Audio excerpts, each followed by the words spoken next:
आज हम बात करेंगे ऐसे बिजनेस की जिसकी चमक सबसे ज़्यादा है। जी हाँ, डायमंड बिजनेस की। तो सबसे पहले इसके मार्केट साइज़ के बारे में बात करते हैं, जो 2018 में था $87.3 बिलियन, यानी कि 6.5 लाख करोड़ रुपए।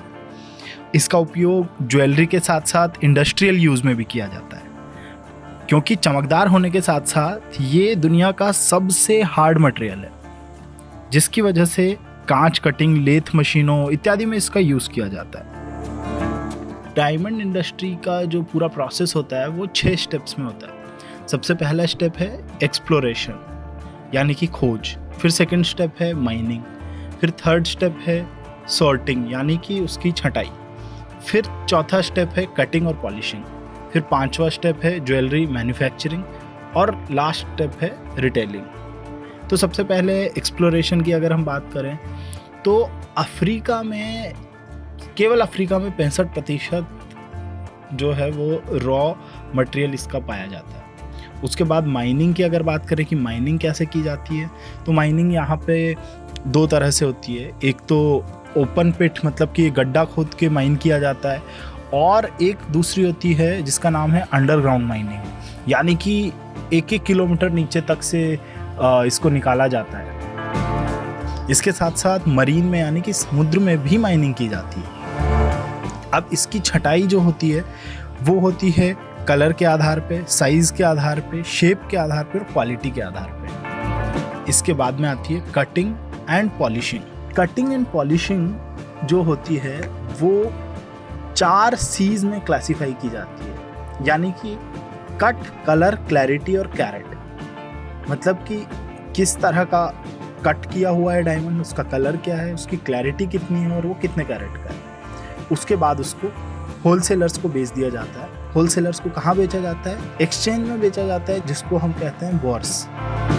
और ऐसे 30 बोर्स पूरे दुनिया में पाए जाते हैं। और आपको ये जानकर हैरानी होगी कि दुनिया का सबसे बड़ा बोर्स जो है वो मुंबई में है, जिसका नाम है भारत डायमंड बोर्स।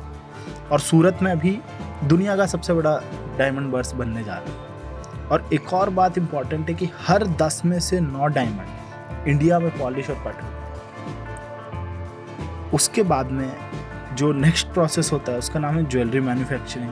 तो आप समझ ही गए होंगे कि अब जब होलसेलर्स जो हैं वो डिज़ाइनर्स को, रिटेलर्स को ये पॉलिश किए हुए और कट किए हुए डायमंड्स बेच देते हैं, और उसके बाद जो डिज़ाइनर्स होते हैं वो उनको ज्वेलरी के अनुरूप और पॉलिश करते हैं और कटिंग करके उसकी फाइनल उसका शेप दे देते हैं। और उसके बाद लास्ट प्रोसेस आता है रिटेलिंग, यानी कि उसको बेच दिया जाता है आगे। इसके बाद में एक बहुत इंपॉर्टेंट चीज़ डायमंड बिजनेस में होती है ऑथेंटिसिटी, यानी कि उसकी प्रामाणिकता।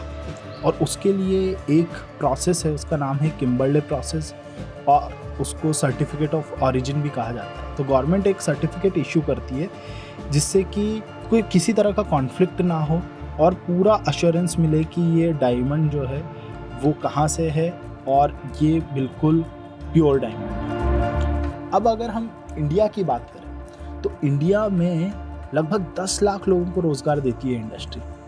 बिल्कुल ट्रांसपेरेंट डायमंड अगर है बिना किसी कलर का तो उसको सबसे प्योर माना जाता है। गोलकोंडा में ये पाया जाता था, कोहिनूर भी वहीं से निकला है, और भी काफ़ी सारे प्रसिद्ध हीरे जो हैं वो वहाँ से निकले हैं। इसके अलावा सबसे बड़ा पॉलिशिंग एंड कटिंग का मार्केट जो है वो है सूरत। सूरत में एंटर होने वाला हर हीरा 6 डेसिमल पॉइंट तक वे किया जाता है, मतलब कि उसको पॉइंट के बाद भी 6 अंकों तक उसको मापा जाता है। और सूरत में दुनिया की 75% कटिंग और पॉलिशिंग का काम होता है। पूरे प्रोसेस की तो आपने देखा कि 6 स्टेप्स होते हैं, पर सूरत में कटिंग एंड पॉलिशिंग के केवल 36 स्टेप होते हैं, और फिर 17 स्टेप होते हैं क्वालिटी चेक के, मशीनों से और एक्सपर्ट ह्यूमन आइज से। डायमंड का बिजनेस जो है वो काफ़ी ज़्यादा सोफिस्टिकेटेड बिजनेस माना जाता है, और जो फाइनल स्टेप मानी जाती है इसकी बेस्ट डायमंड्स के लिए वो है फॉरएवर मार्क इंस्क्रिप्शन।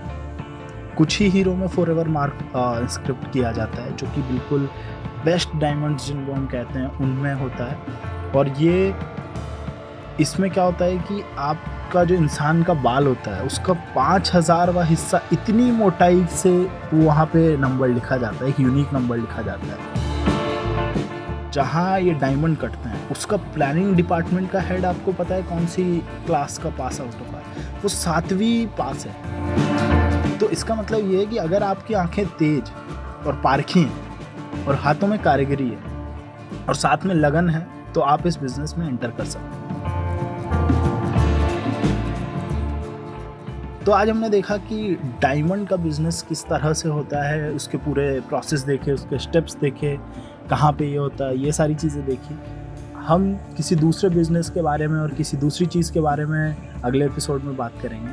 तब तक के लिए हमें सब्सक्राइब करें।